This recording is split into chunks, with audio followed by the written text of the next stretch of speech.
United Methodist News keeps you informed, connected, and inspired. This World Press Freedom Day, May 3rd, support fair and faithful reporting that tells the stories that matter. Give now at umnews.org/free press. To commemorate World Press Freedom Day, two United Methodist News journalists share what it means to tell the church's story with integrity, faith, and heart, and why independent journalism within a faith-based organization is more vital than ever. Hi, this is Crystal Cavendish, your host for Get Your Spirit in Shape, and I'm here today with two really special guests and colleagues, Evelyn Chiquana and Heather Hahn, both United Methodist News Service and United Methodist Communications staff members. And we're going to talk about World Press Freedom Day. But before we get started with that, Evelyn and Heather, welcome. And can you share a little something about yourself? Hi, my name is Evelyn Chiquana. I'm a News correspondent based in Harare, Zimbabwe. I cover news events happening on the African continent and beyond as assigned. I have 30 years writing experience, about 31 now. I left college 1994. I am most interested in feature writing. I actually got a distinction while I was in school, and I have worked as a features editor for the second largest newspaper in Zimbabwe. I have experience in public relations, and I have been writing for United Methodist News for the past 13 years. Thank you.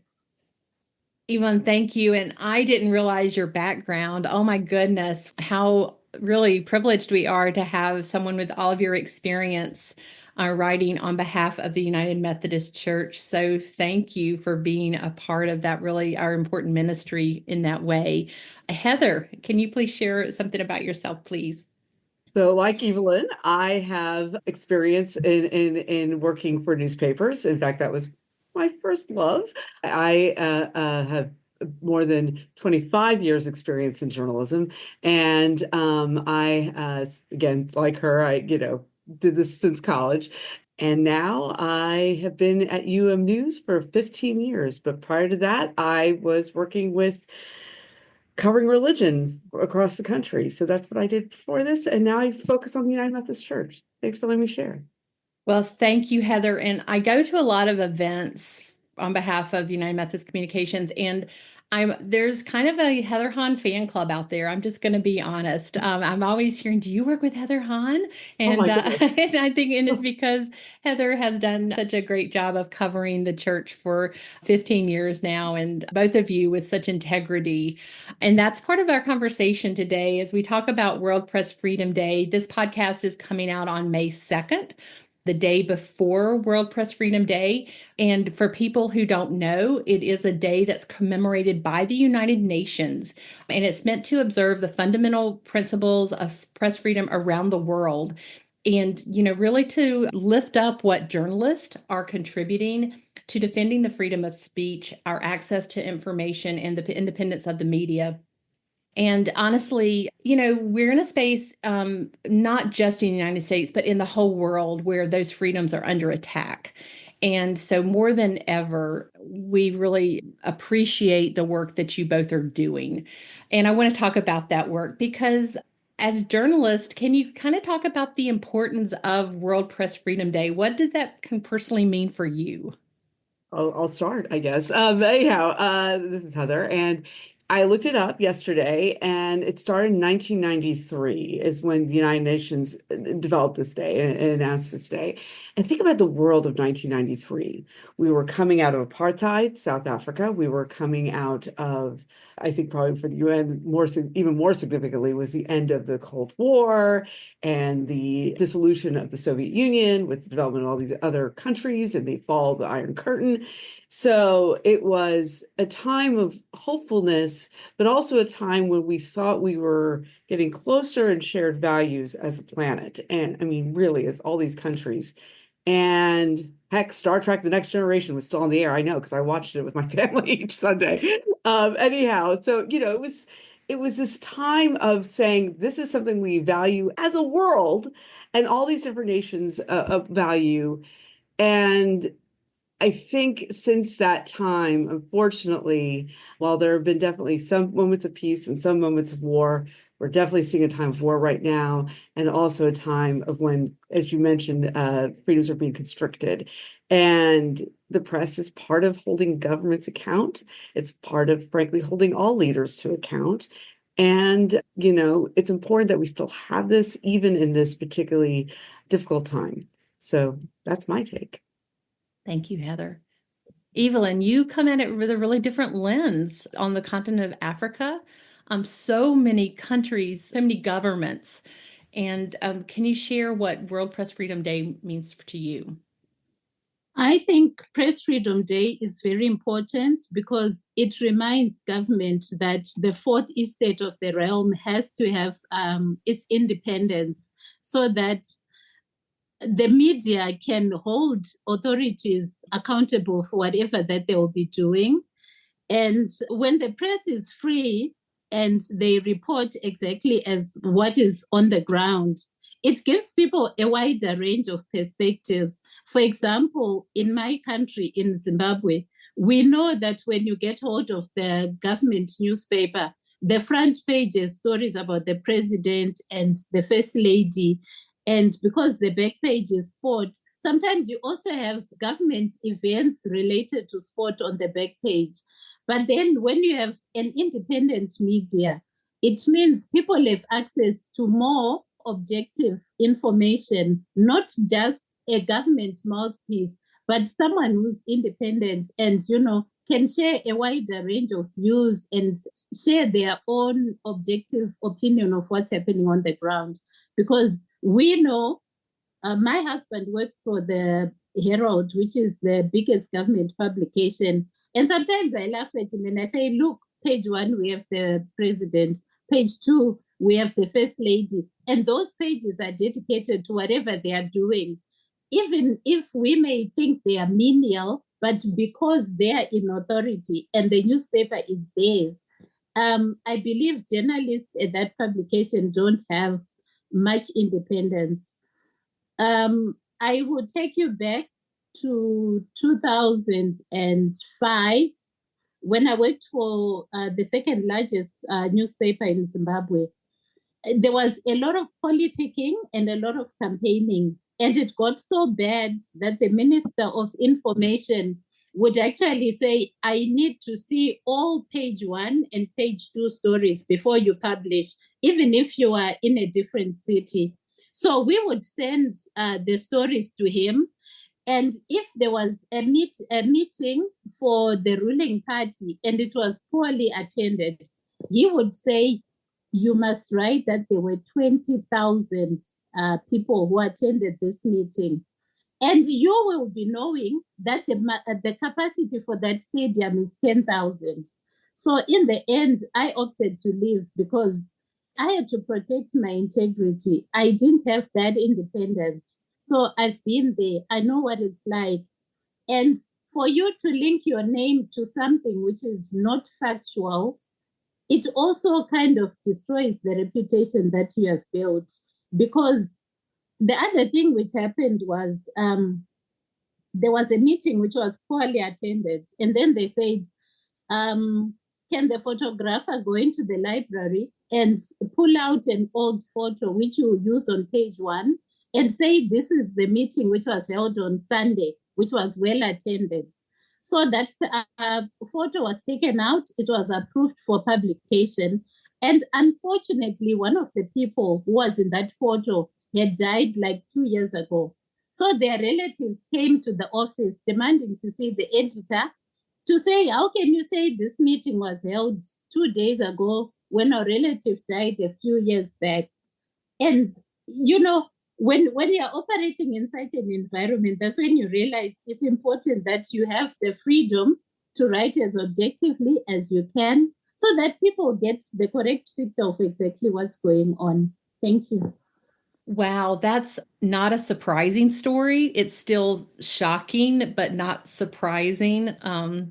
But I respect that you just said, I can't be a part of this, and that you stepped away and you understood that it was your name, and your integrity, which kind of brings me to the next question. And it's about a new service inside a faith-based organization. I think that surprises people sometimes. Why does the church need a new service? And both of you may have gotten that question before. And if so, what do you tell people?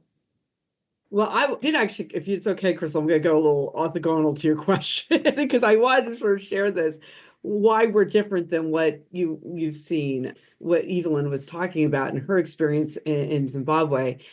The United Methodist Church has a news service, and we've had it for many decades. And we are in the discipline, the Book of Discipline, which is our governing document, which pretty cool.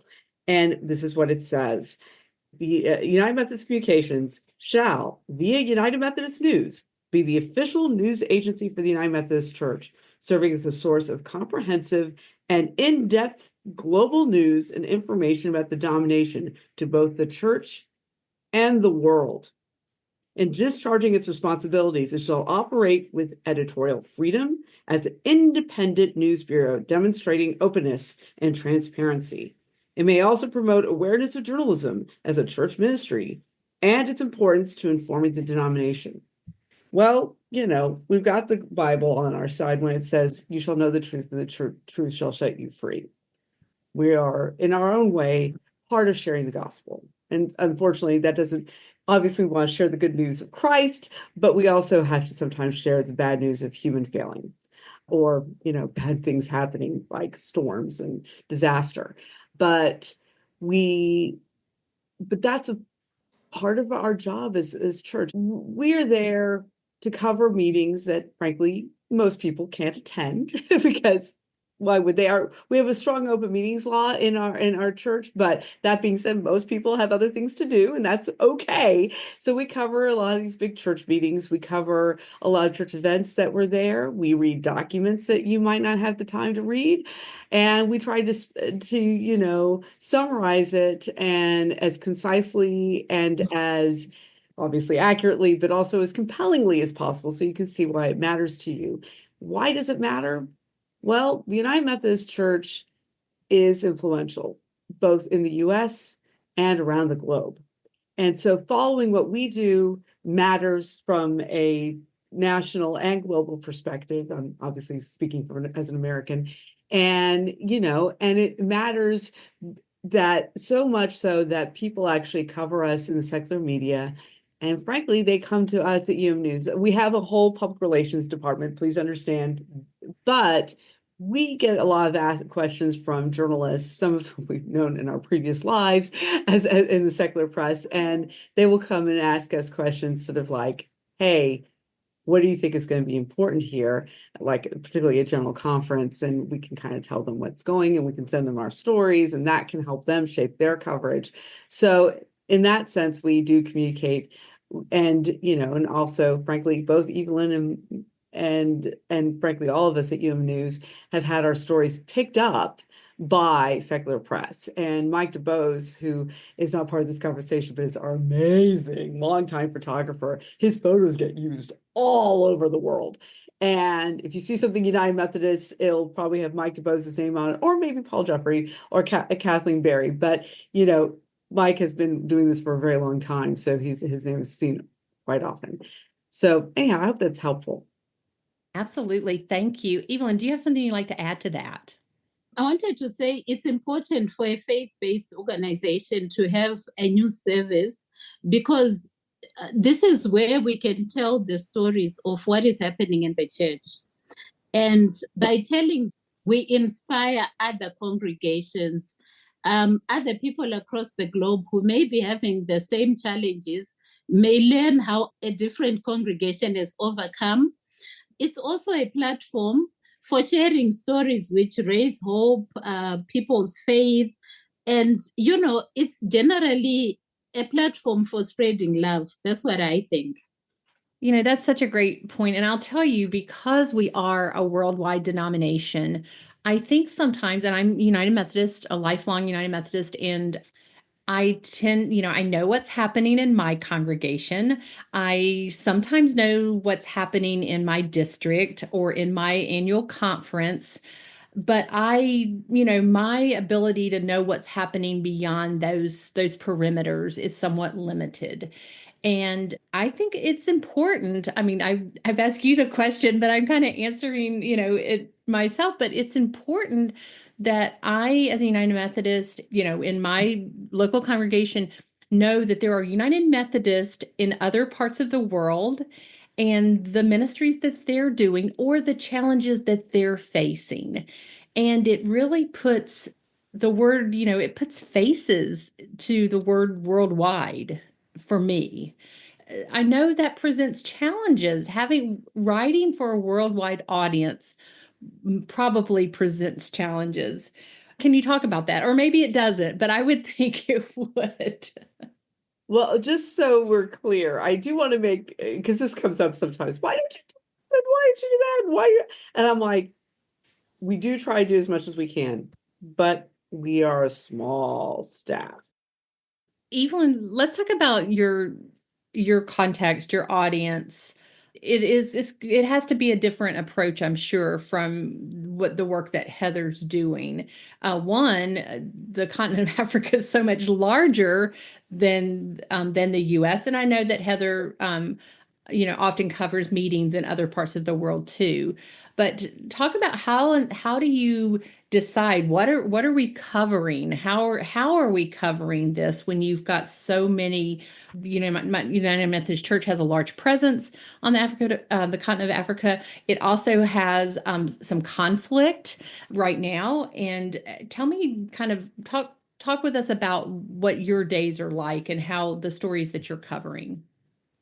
On a typical day, early in the morning, I go to Facebook. For me, Facebook is a source of what's happening on the continent because Africa is large. So there are people that I follow.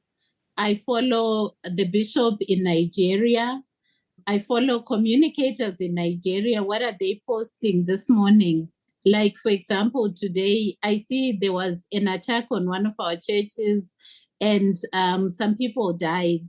So it's something that I have to work on because once someone has been killed in a church, it's a major event. And when people in the US learn that this has happened in Africa, my editor will be asking, Evelyn, have you heard about this? Who are your sources in Nigeria? Can you get to the bottom of it? So I use social media, but mainly it's Facebook because that's where I see people posting events. I see statements being posted, and I have people who, no matter how busy I am, I have to check what have they posted, what is happening in their part of the area. I do a lot of WhatsApp conversations. Maybe once or twice a week, there are people whom I just check up on. Hi, for example, in the Congo, I would probably get in touch with Reverend Betty Kazadi and say, hi, my sister, how are you? What's happening in South Congo or in the Congo in general? And then if she has something going on, then I'll know this is of global interest. This has to be followed up. I have friends across the continent, people I follow up with regularly. I have people who sometimes say to me, have you seen this publication? Sometimes Heather comes across something in an email and she'll say, can you look at this? What do you think? But for us to determine what needs to be covered, we look at the impact on the United Methodist as a denomination and on us as Christians. Whether you are a Catholic, an Anglican, or a United Methodist, the death of someone in a church sanctuary, that's big news. So you have to follow it up. So we look at where this has happened.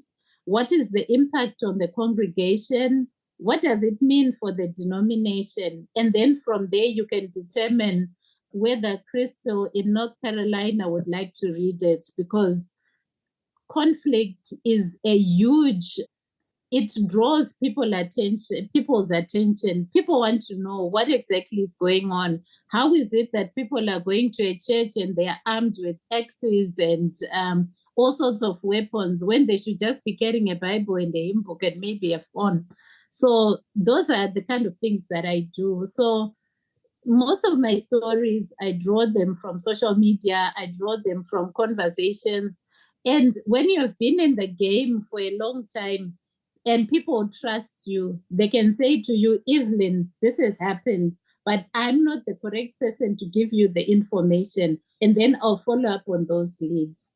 Thank you, Evelyn. And I'm, as we all are, so distressed when we hear about these tragedies happening anywhere in the world, in the church, in any denomination's church. But as our United Methodist, siblings, it's just really touches us in a different way, I think. And I was going to ask you, when something like that happens, how challenging is it for you to get to the real story? It's very difficult. I've always said this in meetings for the news and information team.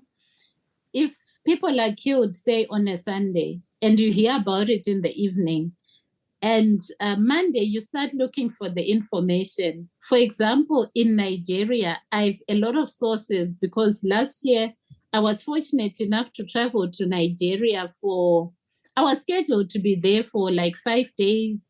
And then there was a national strike. So I was locked up in a hotel. The airports were closed. So I ended up staying there for over a week. And I made a lot of friends during that time. And you will find that if you speak to 4 different people in Nigeria about an event which has occurred, you'll get 5 different stories.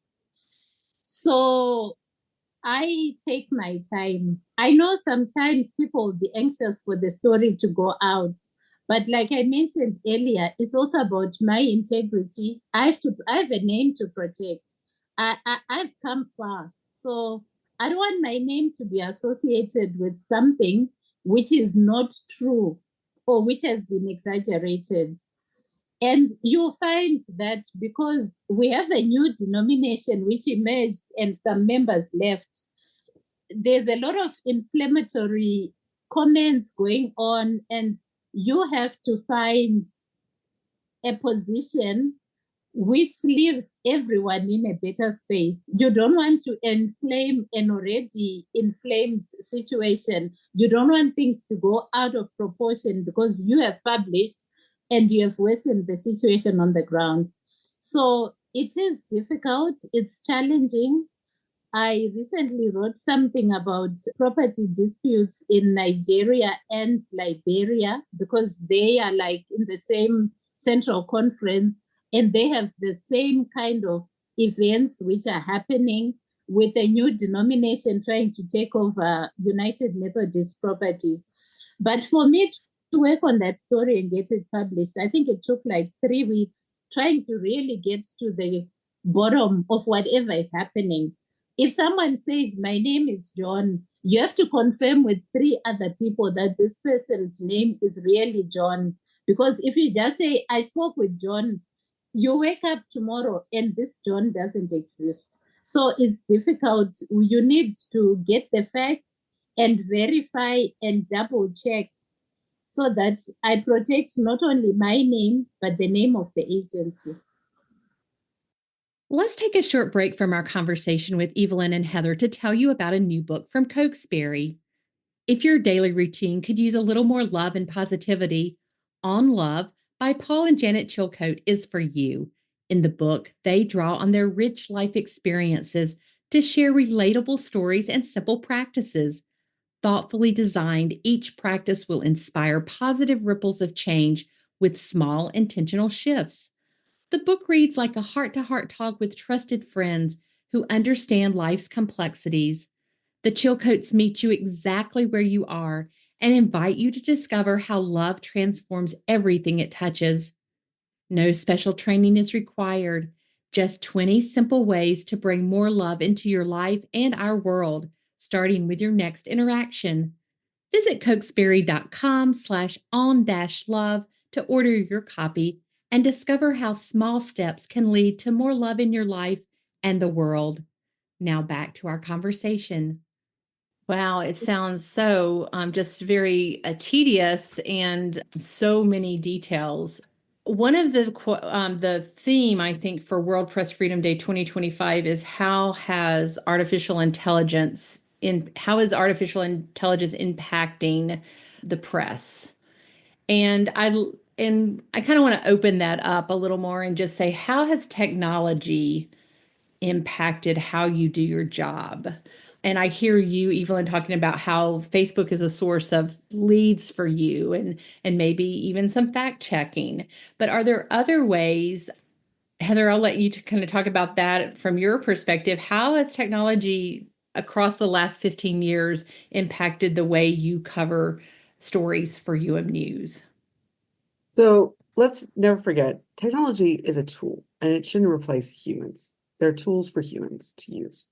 And sometimes I think we bow too much to tools. And I'll tell you how I do end up using AI as a tool. One of the things that is not my favorite thing to do in my job is I transcribe a lot of interviews. Well, AI has assisted in that immensely. I have to check my recordings, I have to check my notes. I do all that, but it helps me do this really quickly. I can make time marks and go, oh, okay, that's exactly where I want to go in an interview and get that right away and verify this is, what I'm going to use. It makes things a lot faster, and I appreciate that. But as I said, AI is a tool, and it's not a search engine. ChatGPT is not that. And while it may borrow information from search engines, it can't help you look up directly stuff. And it is a large language model, and it wants to get to yes. And so it's going to tell you what it thinks you want to hear.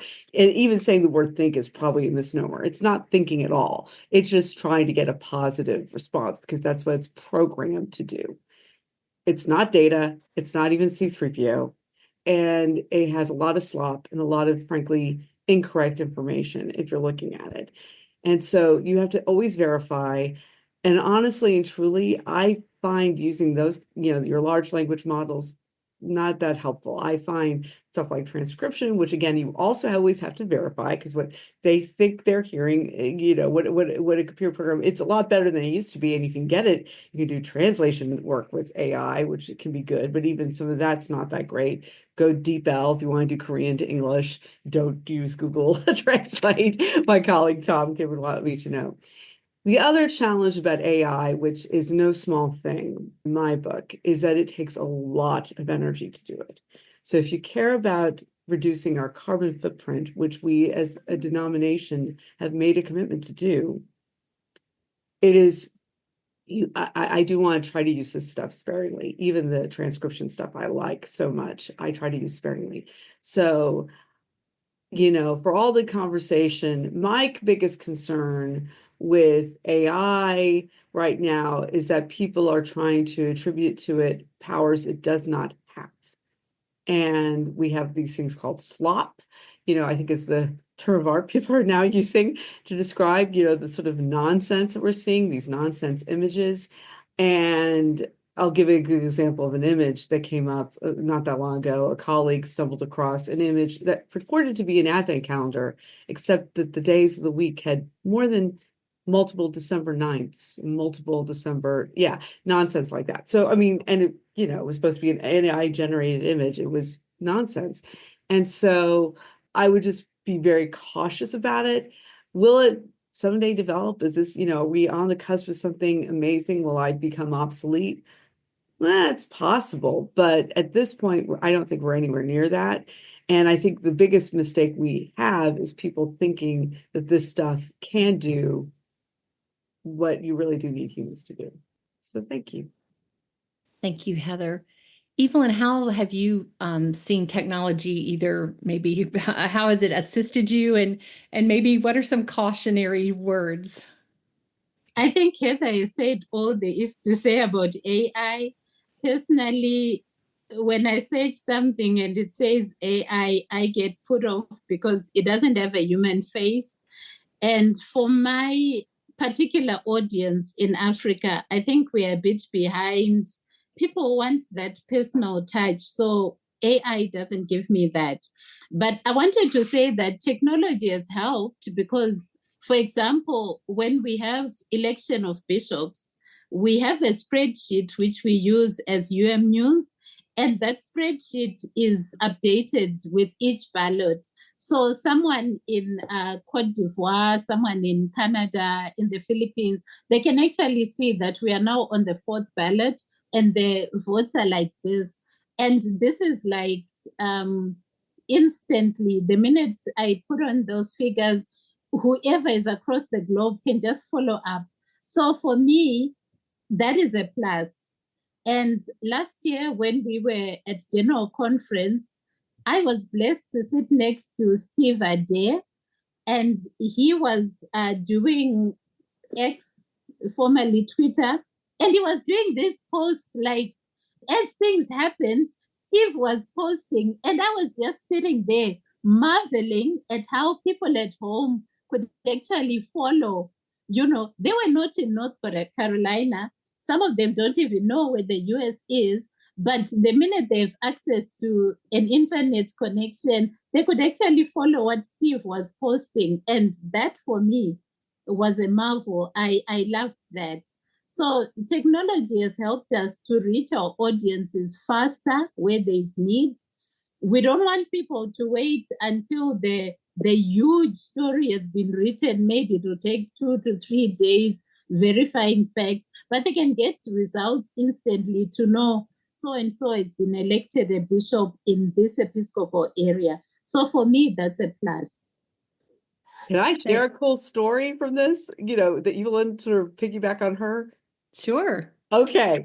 So we just had our, Evelyn was there on site in Johannesburg, South Africa, where we elected 4 new bishops in the Africa Central Conference, and including a new bishop in Burundi, which is Rwanda, which is a new episcopal area for the United Methodist Church. Very exciting stuff. But a couple of weeks ago was the Northern Europe and Eurasia Central Conference, where they elected one bishop who's going to be serving the Nordic, Baltic, and Ukraine area. And so they were electing a new bishop. I happened to be at this time on assignment in North Carolina, as it happens, a couple of weeks ago. And I get a WhatsApp message from a colleague of mine who happened to be in Cote d'Ivoire at the time, and going, wow, they are going fast. Did they really do all these, because they had multiple ballots, all in one day? And I said, yes. And he goes, that's amazing. And I realized I'm talking to the guy, actually, he works with GCFA in Cote d'Ivoire, Abidjan, their major commercial capital, about an election currently happening in Copenhagen, Denmark. And I'm in North Carolina. That is an amazing thing that is enabled by technology. And it also shows you the connection in action. So I had to share. It really does show the connection. And I was really coincidentally, I was with Heather in that same space in North Carolina at the Peace Conference that the Western North Carolina Annual Conference presented. And we were talking about that, how it really it shows our connection and kind of shrinks the world in a way where we can be sharing information. And Evelyn, you gave that really great example of Stephen Adair, who's a colleague at UMCOM with us, and how he was live, he was posting to X in real time to let the whole world, the whole denomination know what was happening on the floor at General Conference when there were, I don't know, maybe 4,000 to 5,000 people in Charlotte, North Carolina last spring, but yet, tens of thousands were able to know what was happening in real time, which really is the power of communications and the power of what we're all working to do on a daily basis. So, but thank you both for sharing those stories. We're going to wrap up, and I wanted to ask, I feel like we've already kind of talked about some of the challenging stories because Evelyn shared about what's going on so tragically in some of the countries there in Africa with the conflict. But I would love for you to share, you both have mentioned how part of what UM News does is share stories of love and stories of hope. And I'd love to ask you both to maybe share your top one or two that's already happened in these first few months of 2025 that have been really encouraging for you to get to share those stories and cover those stories and learn of the ministry that's going on. Can I be weird and say that one of the most fun things I've done this year is okay, so I love, like Evelyn, I loved writing stories about churches doing amazing things, and we've got some great stories, mainly by Evelyn and John Coleman and Jim Patterson this year. But I tend to write the church nerdy stuff, and I find a lot of cool things about that. And so one of the pleasures I had earlier this year, was covering the constitutional amendments that are going before people to vote. I got really excited about this because obviously every vote counts. And I can't stress this enough. If you are an annual conference voter, go to your annual conference, vote. But, in talking about these issues that are coming before the church, they're all very serious. But still, I just like the idea that here is a way that everybody can have an impact on their church. And it's using, frankly, a very democratic process. So I found that very hopeful for me personally. And I realize it's a weird thing. And as you talk to me right now, I am working on a story about, well, a biblical figure that we all know. And we're talking during Holy Week, and I'm writing about Mary Magdalene. So stay tuned. So anyhow, thanks. Thank you, Heather, for bringing up the story about the amendments, because it gave a chance to kind of plug the process and remind, especially annual conference delegates, that there are these important votes coming into that every vote does count. So thank you for sharing that. And we'll definitely link to that Mary Magdalene story, since when this podcast comes out, it will already have been published. So we'll link to that on the episode page. Evelyn, how about you? For me this year, a very good story, which I felt good about, was a feature I wrote on two missionaries who retired after serving for 30 years in Zimbabwe. These are missionaries with global ministries, Larry and Jane Keys. Larry was an agriculture expert. He was into farming, he was into agriculture, technology, and all sorts of things, agriculture. And Jane would teach intensive English. So they served at Nyadiri UMC mission, about 140 kilometers outside of Harare. And from there, they moved to Africa University. So for me, this was a story about how this couple, their lives impacted people in Zimbabwe for over 3 decades, and that's a lot. And when the story was published, there was so much feedback, people saying, I remember Larry Keys, he taught me this. Larry Keys taught me to do that. He made me touch my first day-old chick. There are people who had never been up close to a cow or a pig. And, for them, Larry was the hero at the Africa University's Dream Farm. So for me, that's a story which inspires hope. It inspires faith. For someone to leave Iowa and come and live in Africa for over 3 decades, that's huge. And because we are agencies, global ministries, UMCOM, it's also important that we uplift the work of what other agencies, partner agencies are doing. And for me, that was a beautiful story, accompanied with beautiful photos. And, when you just look back, you just feel good about, having done this and shared the story of these people with the whole world. That is a beautiful story. Thank you. We'll definitely link to that story too on the episode page so we can share it with everyone. Well, is there anything we didn't talk about today that you wanted to make sure we had a lot we wanted to cover, and I'm not sure that we got to all of it, but is there one thing that you had hoped we had discussed that we didn't? Can I put a plug in for our new social media? Of course. Okay. So X, as you may know, is going through some things, and we have found it a less than reliable platform in recent years. So we are now on Blue Sky. So find us there. We are, and let me look it up. And I will put all those handles on the episode page as well. Yeah, because we are at We're at UM News at Blue Sky. We are, of course, also on Facebook. And we are now on WhatsApp. They have a broadcasting ability. Now it's not just a way to chat with people.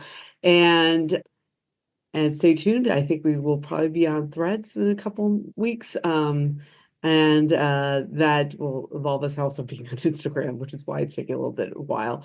So that's where we are. And obviously we're on umnews.org. And I always like to put in a plug for our digest. Our digest comes out typically 3 times a week on Monday, Wednesdays, and Fridays. It's a newsletter that basically you get right into your email box. It's free. You pay for it anyway with your church giving, and we're very grateful for that, and also with fundraising. But please know, we love it if you subscribe. It's a great way to see what's going on, not just news stories, although we have plenty of those, but we also have coverage from conferences and agencies and even secular stories around the globe, and you can follow what's going on. It remains probably our best way of getting news to folks in a comprehensive way. So thanks. Thank you. Thanks, Heather. Evelyn, how about you? I just wanted to say I have been blessed to be a part of News, a part of United Methodist Communications. When you work for a faith-based organization, and in particular the news agency, you become family. It's not like you're going to work.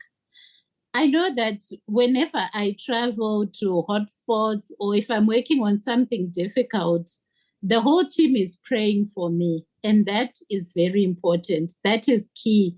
I have had prayers from colleagues. I've had prayers from across the connection. I've had people reach out and say, Evelyn, we noticed you are in this part of the continent. We know it's difficult and we are praying for you. So for me, those prayers have sustained me. Those prayers, give me the strength to just go on. And just knowing that I have a lot of people who are covering my back, from my editor, from the general secretary. Sometimes you get a message and you say, wow, so these people really know that I'm out there somewhere doing all this for the glory of God. And for me, that is just a blessing. I'm just blessed to be a part of this team. And I know that if I reach out and I have a challenge, I know there are people who are watching out for me. And for me, that makes me very grateful. Thank you. Thank you, Evelyn. Well, now I'm going to ask you both the question that we ask all of our guests on Get Your Spirit in Shape, and that is, how do you keep your own spirit in shape? Well, for me, it's honestly, I'm a morning person, so I do like to, get up about 4:30 in the morning and pray. It's a devotional time. So thank you. Evelyn, how do you keep your spirit in shape?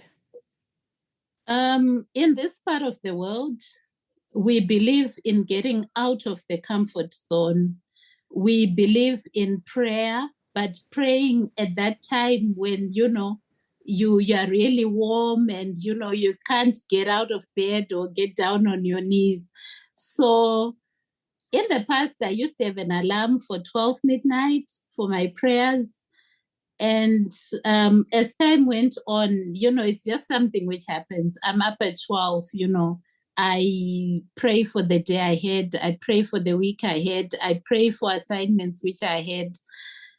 And when the pressure really gets me and I'm at home, I just go into my garden and I do a bit of gardening. And, I marvel at how these crops are growing and how this tomato fruit now has like 2 tomatoes.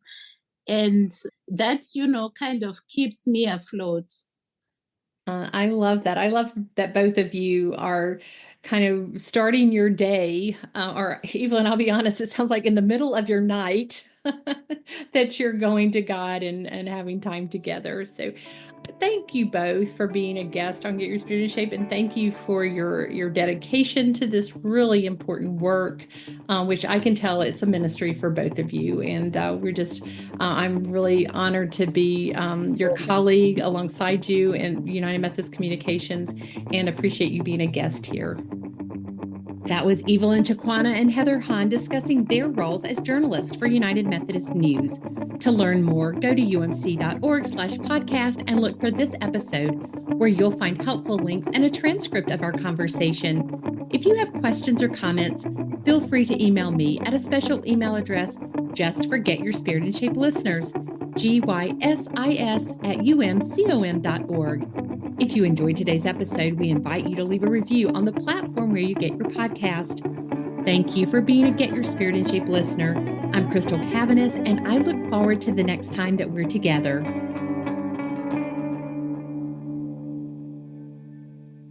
Today's episode has been sponsored by our recognition of World Press Freedom Day as we celebrate the vital role of a free press in connecting our world. Today, we're celebrating United Methodist News and the impactful stories it tells from across our connection, stories that might otherwise go untold, from disaster response to ministry profiles. News transforms information into inspiration. Give today at umnews.org/free press to help keep stories of faith and hope free for all. That's umnews.org/free press, where you can make your gift today.